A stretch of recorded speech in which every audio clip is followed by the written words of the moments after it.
प्रायोजक हैं CJDAV public school L block Shastri Nagar Meerut. 25 से 30 साल के बेहद अनुभवी शिक्षकों के साथ बेहतर पढ़ाई, साथ ही नैतिक मूल्यों व संस्कारों का बड़ा स्कूल। Admission start. सबलिंग बच्चों की फीस में छूट। मेरा जन्म यहीं कैलाशपुरी में हुआ है और मेरा पारिवारिक पृष्ठभूमि रही है, राजनीतिक रही है। मेरे सबसे पहले जब पार्षद के चुनाव हुए थे तो मेरे चाचा सभासद रहे थे, जिनका नाम टिब्बू पंडित है। और उसके बाद मेरी मम्मी सभासद। दोनों में जमीन आसमान का अंतर है, क्योंकि यहाँ हमारा क्षेत्र है, वहाँ थी छात्रों की लड़ाई। और सबसे पहली बात मैं आपको ये बताना चाहती हूँ, जिस समय मैंने छात्र राजनीति में अपना नॉमिनेशन करा था तो मुझे मिला के टोटल 40 गलियाँ हैं जिनकी समस्या ये थी कि वहाँ पे ना तो कोई सफाई कर्मचारी आता था और ना ही वहाँ पर लाइटें हैं। तो मैंने उनसे वादा किया कि आप मुझे अपना आशीर्वाद दीजिए और आप मुझे छात्र राजनीति में छात्रों की लड़ाई लड़ी, उसी प्रकार मैं आपकी बेटी हूँ, क्योंकि आप आपके वार्ड की हूँ। सबसे बड़ी चीज ये है कि मैं इसी मोहल्ले की रहने वाली हूँ, मेरा घर बहुत पुराना है और जो बाकी के अन्य प्रत्याशी हैं वो कमी नहीं आने दूंगी, क्योंकि जो मेरा वार्ड है वो नवचंडी की भूमि पर स्थापित है। मैं रोकते हुए बता दूं कि जहां से चुनाव लड़ रही है, बहुत अच्छी बात है कि ऐतिहासिक पूरे उत्तर भारत का सबसे बड़ा मेला नवचंडी मेला, जिसे नवचंडी जगह गड्ढे में बाइक से गिरते गिरते बचा। और जब आया तो सबसे पहला सवाल वही किया, मेरे यूट्यूब चैनल पर डला हुआ है, कोई भी देख सकता है। हमने कहा जब आप 5 साल 10 साल में गड्ढे नहीं हटवा पाए इस पौष इलाके में तो आगे क्या करेंगे। बोले मेरे अधिकारी मेरी विश्वास जताया है कि जिन्होंने मुझे अपना आशीर्वाद एक टिकट के रूप में दिया है, मैं उनका सम्मान रखते हुए, क्षेत्र की जनता का सम्मान रखते हुए नगर निगम में जाऊंगी और अपने वार्ड को सफाई गंदगी से मुक्त। नमस्कार, रोजाना खबर आप सभी का हार्दिक स्वागत है। मैं हूं विभूति कुमार। सबसे बड़ी बात क्या है कि जिस तरीके से चुनावी सरगर्मियां तेज हैं, सभी पार्षद उम्मीदवार बहुत व्यस्त हैं। ऐसे में रोजाना खबर कहीं न कहीं कुछ समय निकालकर प्रत्याशी से मिलिए अपने उम्मीदवार के तहत रूबरू होना चाहता है और बताना चाहता है कि क्षेत्र के विकास के लिए उनके जहन में एजेंडा क्या है। उनका व्यक्तिगत परिचय भी, छुए और अनछुए पहलुओं को भी हम पर्दा उठाते हैं। तो हमारे साथ मौजूद है वार्ड 67 कैलाशपुरी भाजपा उम्मीदवार मीनल गौतम। तेज तर्रार हैं, युवा नेता हैं, छात्र संघ राजनीति से तब के बाहर निकली हैं। एबीपी की छात्र इकाई से कखरा सीखकर मेन स्ट्रीम भाजपा की राजनीति में आई। हम सीधे इनसे रूबरू होते। नमस्कार मैम, कैसी हैं आप? नमस्कार, मैं बहुत बढ़िया हूँ और आपके आशीर्वाद मिल गया, बहुत अच्छी हो गई हूँ। नहीं, बहुत बढ़िया। और आप एक मेरी तरफ से शुभकामना है रोजाना खबर से। आप बहुत तेज तर्रार, ऐसी कम महिला होती हैं राजनीति में जो अपने सेल्फ कॉन्फिडेंस की वजह से आगे बढ़ती हैं। सबसे पहले मैं जानना चाहूंगा कि आप कैलाशपुरी में रहती हैं, अपने पारिवारिक बैकग्राउंड के बारे में हमें बताइए। मेरा जन्म यहीं कैलाशपुरी में हुआ है और मेरा पारिवारिक पृष्ठभूमि रही है, राजनीतिक रही है। मेरे सबसे पहले जब पार्षद के चुनाव हुए थे तो मेरे चाचा सभासद रहे थे, जिनका नाम टिब्बू पंडित है। और उसके बाद मेरी मम्मी सभासद रही उसी क्रम में, जो कि निर्दलीय से रही। उसके बाद मेरे पिताजी स्वर्गीय सुभाष चंद्र गौतम पार्षद रहे और निगम कार्यकारिणी के मेरे फादर उपाध्यक्ष भी रहे। और आप लोगों के आशीर्वाद से मैंने अपनी जो राजनीतिक शुरुआत करी वो चौधरी चरण सिंह पश्चिमी उत्तर प्रदेश के बड़े विश्वविद्यालय से करी। 2012 में मैं अखिल भारतीय विद्यार्थी परिषद के अंतर्गत छात्र संघ चुनाव लड़ी थी और छात्र संघ उपाध्यक्ष मैं लड़ी थी और जीती थी। एबीपी की छात्र राजनीति भाजपा में बार बार कहता हूं, मैंने भी 20 सालों तक, 2 दशक तक दिल्ली में एबीपी संगठन महामंत्री हुआ करते सुनील बंसल से लेकर तमाम लोगों को कवर किया है। डूसू जो देश की छात्र इकाई का सबसे बड़ा अड्डा है, उसको भी कवर किया है। एबीपी क्या है ना, भाजपा को एक ऐसा राजनीतिक नेतृत्व देता है जिससे लोग कखरा सीखकर एबीपी से बाहर आते हैं और मेन स्ट्रीम भाजपा राजनीति में सक्रिय भूमिका निभाते हैं, क्योंकि इनको पता होता है कि किस प्रकार से देशभक्ति और देश की भावना से ओतप्रोत की राजनीति होती है। हम सीधे मुद्दे पे आते हैं। चुनाव का बिल्कुल बच चुका है, बिल्कुल आखिरी चरण, 2-3 दिन आप बच के, आपकी व्यस्तता बहुत है, मैं समझ रहा हूं।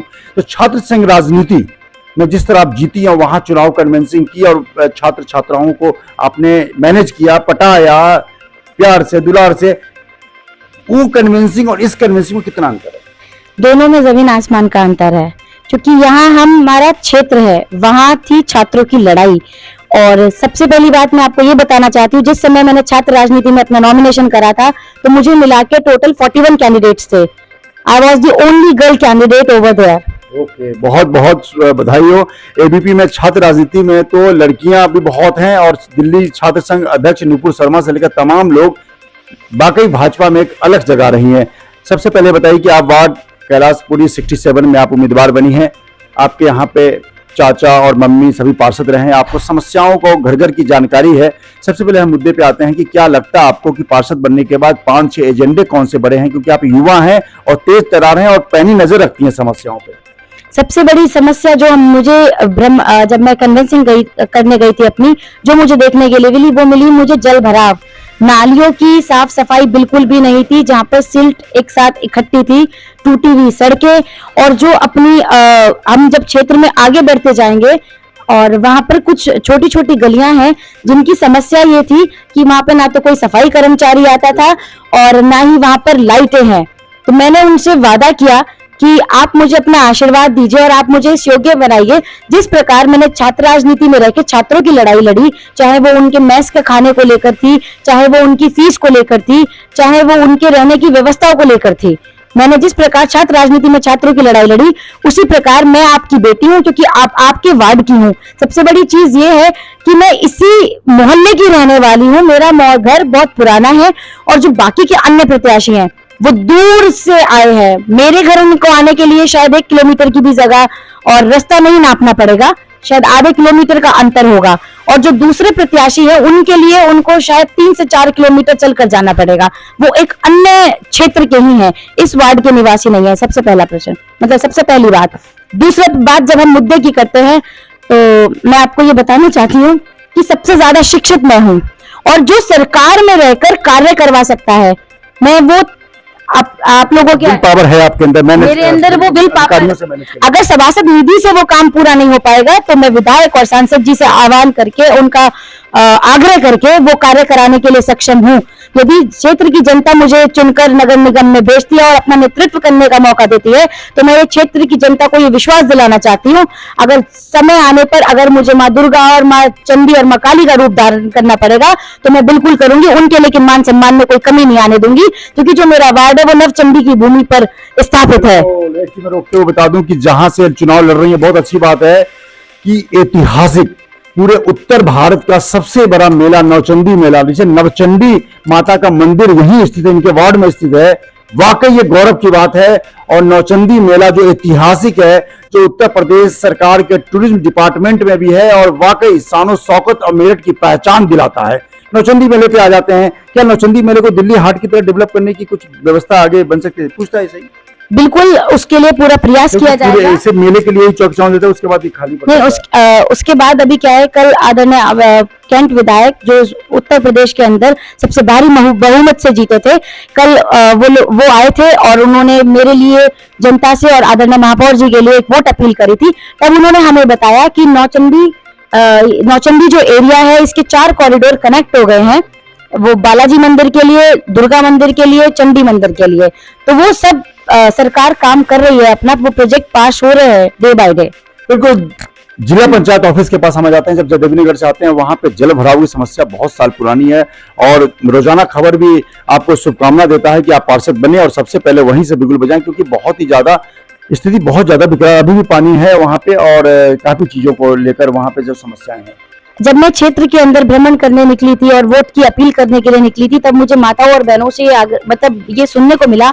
वास्तव में मुझे देखकर बड़ी शर्म आ रही थी और मुझे, मैं बहुत असहाय महसूस कर रही थी अपने आप को कि मेरे पिता तुल्य खुद नाली वहां पे साफ कर रहे थे। तो मुझे यदि क्षेत्र की जनता भेजेगी तो मैं ये वादा करती हूँ कि मैं अपनी क्षमता से ज्यादा उनके बीच में कार्य करूंगी।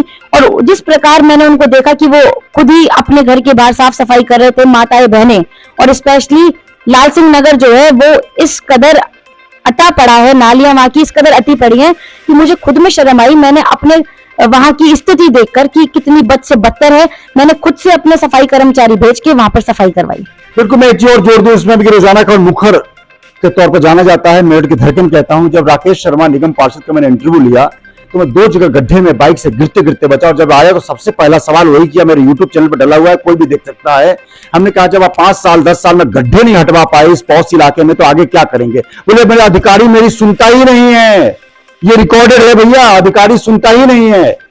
इस इलाके के कैलाशपुरी के तमाम गलियों में, जहां ये मीनू गौतम रहती है, उनके आसपास तमाम गलियों में हमने चुनावी चौपाल भी लगाए, वहां भी इतनी गंदगी और महिलाएं इतनी परेशान, वो भी रिकॉर्डेड है, हमारे यूट्यूब पर डला हुआ है। सबसे बड़ी बात क्या है कि अगर आप पार्षद बनते हैं, जनप्रतिनिधि बनते हैं, तो जनता के तय पैमानों पर खड़े तो उतरिए। कम से कम वार्ड बहुत छोटा होता है, बहुत छोटा होता है। आप चाहें तो दिन भर में 10 चक्कर लगा सकते हैं, लेकिन आप जीतने के बाद लगाते क्यों नहीं है? सबसे पहले एक और आखिरी सवाल, आप भारतीय जनता युवा मोर्चा में भी रही है, बेटी बचाओ बेटी पढ़ाओ को लेकर, नारी सशक्तिकरण को लेकर, क्या क्षेत्र में को लेकर आपको किस तरह का रिस्पांस मिल रहा है सर्व समाज का और महिलाओं का और बेटियों का? देखिए, मुझे परिपूर्ण आशीर्वाद माताओं और बहनों का प्राप्त हो रहा है और अपने पिता तुल्य पिताओं का आशीर्वाद प्राप्त हो रहा है, क्योंकि मैं इनके सामने पली बड़ी हूँ, इनकी बेटी हूँ और सबने कल मुझे आशीर्वाद दिया और ये कहा कि बेटी विजयी भवा, और हम दोनों वोट कमल के फूल को देंगे। और कुछ लोग हैं कि जो बौखलाए हुए हैं, वो बौखलाए इसलिए हुए, उनको लगता है कि नारी काम नहीं कर पाएगी। और अभी आपके बारे में मतलब नारी, अभी मीनल गौतम के बारे में कह रहे हो, जो सशक्त छात्र संघ राजनीति, जहां पे जो राजनीति मैंने डूसू का, दिल्ली यूनिवर्सिटी का कवर किया, जेएनयू जामिया कवर किया, मेरे यूनिवर्सिटी कवर किया, ऐसे छात्र संघ के उपाध्यक्ष रहने के बाद आप सवाल निशान लगाते हैं कि नारी ये घरेलू नारी है। बिल्कुल अजीबोगरीब सवाल तो नहीं होता? कुछ लोग बौखलाए हुए हैं, उनको इस चीज की बौखलाहट है कि ये कल की लड़की आई हुई आज हमारे सामने चुनाव लड़ रही है, लेकिन मैं उन लोगों को ये बात का जवाब देना चाहती हूँ कि मैं कल की लड़की कैसे? 11 साल हो गए, 12 साल?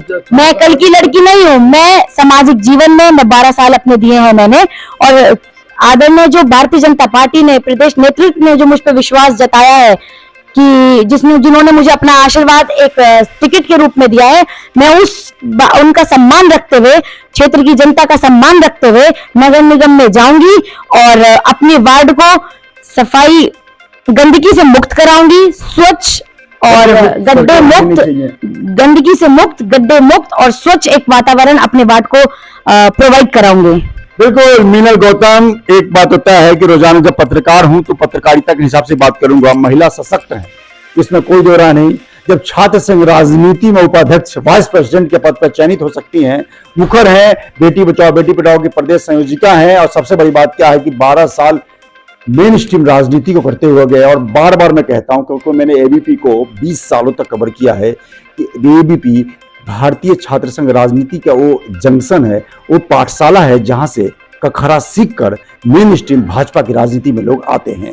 ऐसे मीनल गौतम वार्ड नंबर 67 की उम्मीदवार हैं भाजपा की, तेज तर्रार हैं, इसमें कोई गुरेज नहीं, वोकल हैं, वक्ता हैं, बोलती हैं, अपनी बात रखती हैं। ऐसे में आने वाले 11 मई को क्षेत्र की जनता अपनी बेटी को आशीर्वाद के रूप में क्या देते हैं, ये तो 13 मई को पता चलेगा। लेकिन एक बात तो तय है कि क्षेत्र में डेवलपमेंट की गुंजाइश बहुत है, क्योंकि रोजाना खबर ने एक दो नहीं कई खबरें यहाँ करी हैं। लिहाजा हम भी उम्मीद करते हैं मीनल गौतम से कि मेरी शुभकामनाएं, आप पार्षद बने।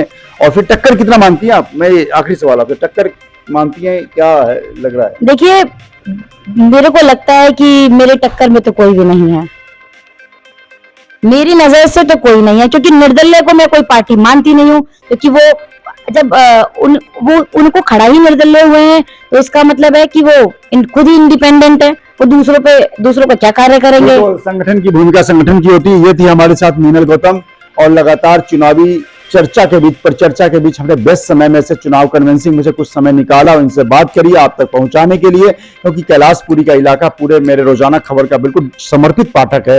हर घर घर में रोजाना खबर को देखा जाता है, मोबाइल पे पढ़ा जाता है। ऐसे में कहीं न कहीं जब मीनल गौतम जी मेन स्ट्रीम राजनीति में आई हैं, तो एक बात तो तय है, मेरी जो जर्नलिस्टिक एंगल है, कि अगर आप इन्हें पार्षद बनाते हैं तो आने वाले कल के आप विधायक के रूप में इनको देख सकते हैं। नमस्कार। इस बड़ी खबर के प्रायोजक हैं CJ DAV public school, L block, Shastri Nagar, Meerut. 25 से 30 साल के बेहद अनुभवी शिक्षकों के साथ बेहतर पढ़ाई, साथ ही नैतिक मूल्यों व संस्कारों का बड़ा स्कूल। एडमिशन स्टार्ट, सबलिंग बच्चों की फीस में छूट।